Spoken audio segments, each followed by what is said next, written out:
வாமா சாந்தி, எப்படி இருக்க என்று கேட்டார். வரும்போதே அப்பாவென பிடித்து அழுதாள் என்று தான் சொல்ல வேண்டும். எந்த தந்தைக்கு தான் மகள் அழுவதை தாங்க முடியும்?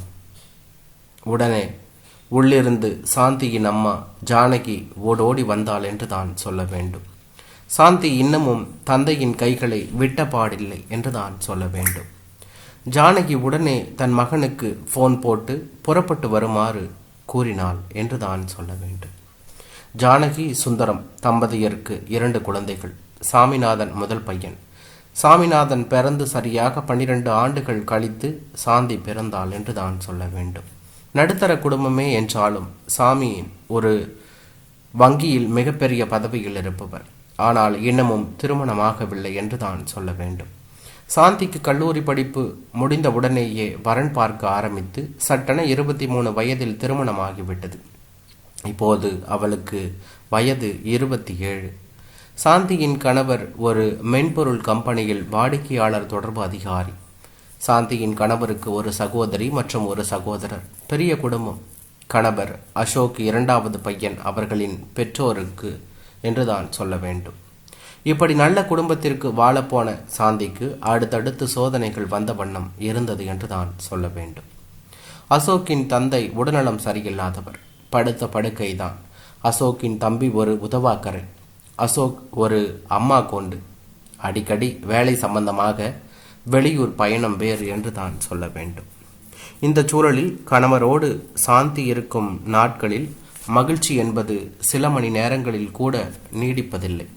ஏதோ ஊருக்கு போயிட்டு வந்த ஒரு நாள் தாகம் தீர்ப்பவளாக மட்டுமே சாந்தி தென்பட்டாள் அவள் கணவனுக்கு என்று தான் சொல்ல வேண்டும்.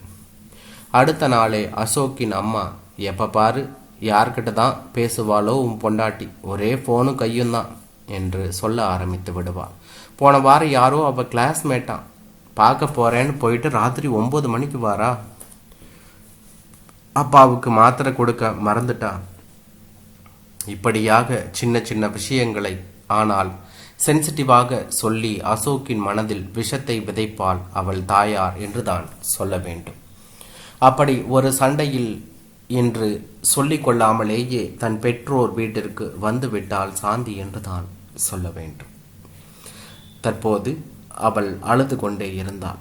சாமிநாதன் வேலை விஷயமாக ஹாங்காங் போயிருந்தவர் அங்கிருந்து உடனே ட்ரிப்பை பாதியிலேயே முடித்து கிளம்பி வந்து விட்டார் என்று தான் சொல்ல வேண்டும். அம்மாவும் அப்பாவும் சாந்தி வந்த கதையை சொல்ல அவன் மனம் வேதனைப்பட்டது. அவர் மனம் நொந்துவிட்டது என்று தான் சொல்ல வேண்டும்.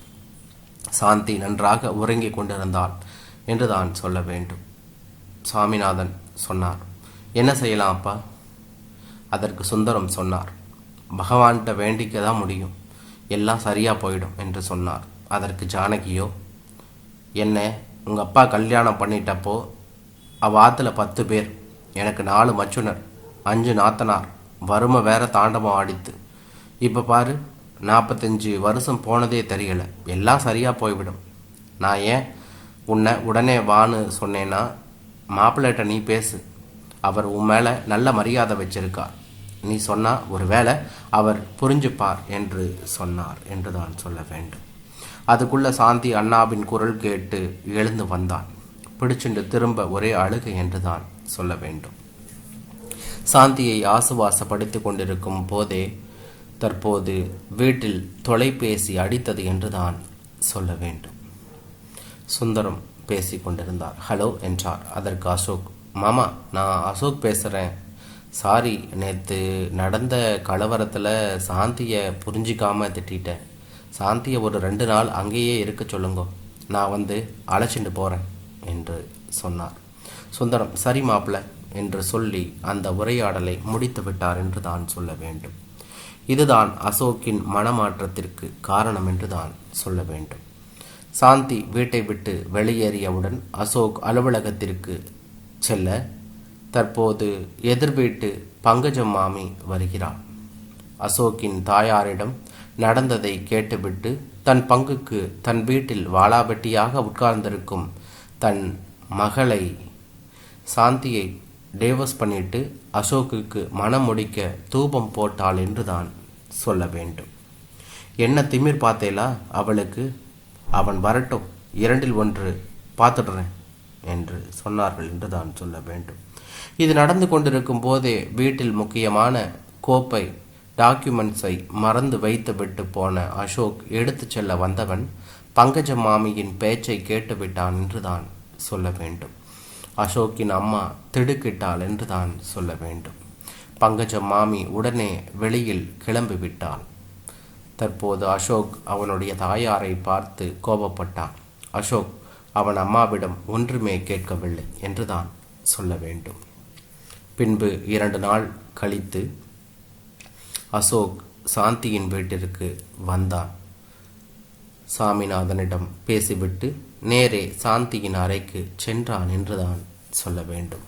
சாந்தி அவனை பார்த்ததும் ஓடி வந்து அழுதாள் என்றுதான் சொல்ல வேண்டும். சாரிங்க, சொல்லாம கொள்ளாம வந்துட்டேன். அதற்கு அசோக்கோ, எதுக்கு நீ சாரி கேட்குற? நான் தான் கேட்கணும். இது வரைக்கும் ஒரு வார்த்தை நீ என்கிட்ட உங்கள் அம்மா இப்படி பண்ணுறாங்கன்னு சொல்லி இருக்கியா? உன்னை நினச்சா பெருமையாக இருக்கு. உன்னை அம்மா பேச்சை கேட்டு ரொம்பவே கொடுமைப்படுத்திட்டேன் என்று அசோக் அவன் மனைவியிடம் சொன்னான் என்று தான் சொல்ல வேண்டும். அப்பப்பா, என்ன உலகம் இது! சுயநலவாதிகளின் வஞ்சனையில் சிக்கி தவிக்கும் பேதைகள் நிறைந்த உலகம். நல்ல வேளை, இறைவன் அருளால் நாம் காப்பாற்றப்பட்டோம் என்று சொன்னான். நான் முடிவு செய்து விட்டேன். இனி ஒரு கணம் அந்த வீட்டில் இருக்கக்கூடாது. அவர்களுக்கு என்ன செய்ய வேண்டுமோ அதை செய்வோம். நாம் இருவரும் தனியாக ஒரு வீடெடுத்து சந்தோஷமாக வாழலாம் என்று சொன்னான் என்று தான் சொல்ல வேண்டும். உடனே சாந்தி சொன்னால், அப்பா அசோக் தனி கொடுத்தனும் போலான்னு சொல்கிறார்ப்பா என்று சொன்னான். அதற்கு சுந்தரம், சாமா, ஜானகி, மாப்பிள்ளை எல்லோரும் வாங்க என்று கூப்பிட்டார். ஜானகி, மாப்பிள்ளை தனி கொடுத்தனும் போகணுன்னு சொல்கிறார், என்ன சொல்கிறேன் என்று சொன்னார். அதற்கு ஜானகி, ஏன்னா அது தப்பு. வயசான மாமா இருக்கா, மாமி பாவம், அதெல்லாம் செய்யப்படாது.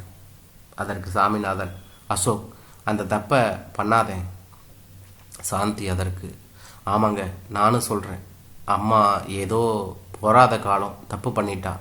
எப்படியோ நீங்கள் என்ன புரிஞ்சுட்டேலனா அதுவே போதும். நேக்கு வாங்கோ, நம்ம மாத்துக்கு போகலாம் என்று சொன்னாள் என்று தான் சொல்ல வேண்டும். அசோக்கும் சாந்தியும் வீட்டிற்குள் நுழைய, அசோக்கின் அம்மா அங்கேயே இருங்கோ, ஆரத்தி எடுத்துட்டு வாரேன் என்று சொன்னார் என்று தான் சொல்ல வேண்டும். அசோக்குக்கும் சாந்திக்கும் ஒன்றுமே புரியவில்லை. அசோக்கின் அம்மா ஆரத்தி எடுத்து இருவரையும் வரவேற்று சாந்தியிடம், மன்னிச்சிடுமா, தப்பு பண்ணிட்டேன் என்றாள் என்று தான் சொல்ல வேண்டும். ஏமா விடுங்க அப்படின்னு கண்களில் வந்த கண்ணீரை துடைத்து விட்டாள். என்றான்.